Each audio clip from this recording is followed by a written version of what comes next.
এই যে নদী, এই নদীটা দেখতে যতই সুন্দর, এই সুন্দরের পিছনে লুকিয়ে রয়েছে হাজারো গল্প, হাজারো মানুষের জীবনের আর্তনাদ, এরকম আনন্দ, আনন্দ ঘন মুহূর্ত, অনেক কিছু লুকিয়ে রয়েছে। এই নদীটাকে দেখছেন, এখন ঢেউ হচ্ছে বাতাসের কারণে, শান্ত মনে হচ্ছে, কিন্তু আসলে সে শান্ত না।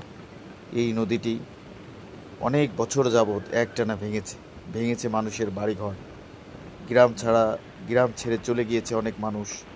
অনেকে যাদের সামর্থ্য নেই তারাও নদীর পাড়ে বা রাস্তার পাড়ে বসতি স্থাপন করে রয়ে গিয়েছে। তো এই নদীর এই ভয়াবহ আগ্রাসী রূপ মানুষকে ভিটে ছাড়া করেছে, বাড়ি ছাড়া করেছে। কিন্তু এখন তার বাঁধকে, তার এই গতিকে রোধ করে দেওয়া হয়েছে বাঁধের মাধ্যমে। আমরা ছোটবেলা থেকে এই নদীতেই সাঁতরিয়ে, দাপড়িয়ে, এরকম গোসল করে, মাছ ধরে এখানে কাটিয়েছি সময়। তো এই জন্য নদীর সাথে আমাদের সম্পর্কটাও এরকম গভীর।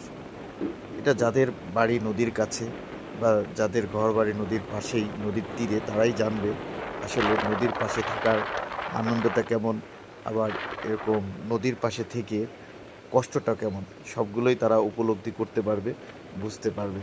তো যারা নদীর পাশে নেই বা থাকে না তারা এটা বুঝতে পারবে না। এখানে অনেক স্মৃতি জড়িয়ে আছে।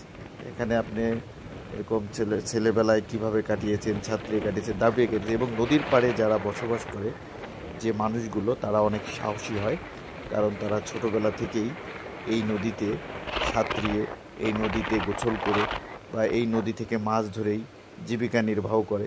এবং নদীর ভাঙন তারা নিজ চোখে দেখেছে, নদীর স্রোত দেখেছে, হ্যাঁ, নদীতে এরকম বড় বড় এরকম গোলা হয়েছে, সব কিছু দেখেছে। সেজন্য তারা অনেক বেশি পরিমাণে সাহসী হয়।